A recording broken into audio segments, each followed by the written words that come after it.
According to the CDC, in 2017, 675 children who were 12 years and younger died in car accidents, and nearly 116,000 were injured. Of those who were 12 years and younger, 35% were not buckled up. That is 236 lives that could have been saved with restraint use. My name is Kiki Soltz, and I'm going to be talking about why kids should be using car seats until they are physically able and developed enough to use regular adult seatbelts.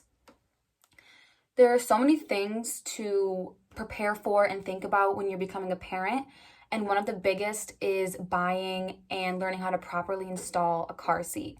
It's extremely important, but a lot of parents can get very confused about it. So what is the difference between a car seat and a booster seat? A car seat is defined as any seat where the child uses a 5-point harness as their restraint, and a booster seat is any seat that the child sits on that uses the vehicle's seatbelt as a restraint. But when both are properly installed, according to a study done by Merrill and Itzel, they reduce the chances of a child getting injured or killed by more than 1/2, which is a pretty significant difference. And obviously there are specific car seats for certain ages and weights, and starting off with the rear-facing seat for infants and toddlers. Infants and toddlers still have the soft bone structure in their neck that would not be able to withstand the force of a car crash. So by placing the car seat facing the rear, it allows the car seat to absorb most of the crash energy rather than the very small child. And there's also a convertible rear-facing seat in which you can transform it from a rear-facing seat to a forward-facing seat once the child is ready and has grown enough.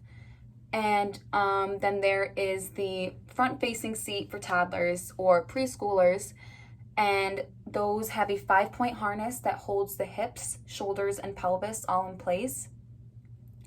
And a lot of the forward-facing car seats are actually designed based off race car seats because they offer obviously the most protection. And if you put them side by side, you'll be able to see a lot of the similarities actually. And there's a couple types of front-facing seats. There's the combination, the all-in-one, and the convertible, like I just said. The combination seat changes from a forward-facing seat to a booster seat. The convertible changes from a rear-facing seat to a frontward-facing seat. And the all-in-one changes from a rear-facing seat to a forward-facing seat to a booster seat, which is pretty convenient for parents to only have to buy one car seat pretty much for their child's whole time using the car seats and booster seats. I think it's really just convenient pretty much. And lastly, there are the booster seats. Booster seats raise a child up so that the seatbelt works properly and is secured properly. And there's two types. There is the backless and there's the high back. The backless just lifts the child up so the shoulder and lap are properly secured by the seatbelt, and usually the backless booster seats have seatbelt guides and armrests. And then the high back has head and back support that goes past the child's ears. And usually once the child has reached about 4'9", that's when they're ready to switch from a booster seat to a regular seatbelt. And each state has their own laws and regulations about children using car seats and when they're allowed to switch to a regular seatbelt. And in New York State, the law states that all kids under the age of 2 must use a rear-facing seat, and all children must use a fitting car seat or booster seat until they reach the age of 8.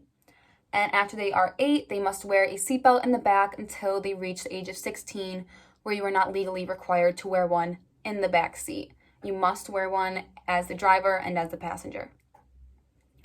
And safety experts really recommend that you go by weight and height rather than age when you're looking to switch your child from maybe a forward-facing seat to a booster or a rear-facing seat to a forward-facing seat, because age does not necessarily coincide with size.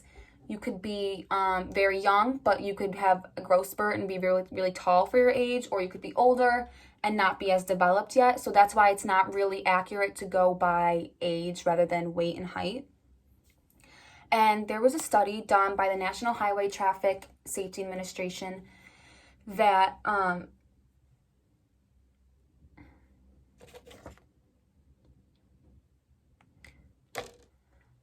that car accidents are the leading cause of death for ages 1 to 13, and 46% of car seats are installed incorrectly.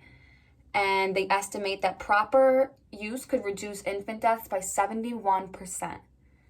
So that leads to the question, how can we enforce the proper use and installation of car and booster seats to parents?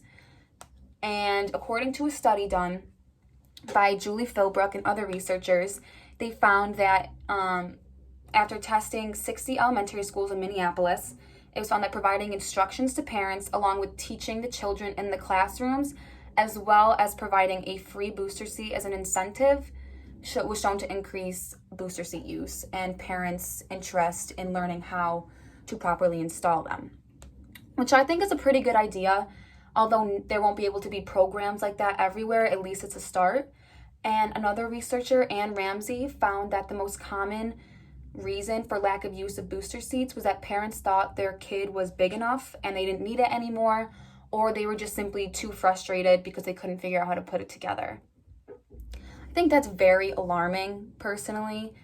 I think that when you're moving your child from a certain seat, you should really want to make sure that they're ready and that they are going to be as safe as they possibly can in their seat. Because in 2017, restraint use saved the lives of 325 children ages 4 and younger. And I think it's important that we stop the lack of acknowledgement to the vulnerability of children in cars.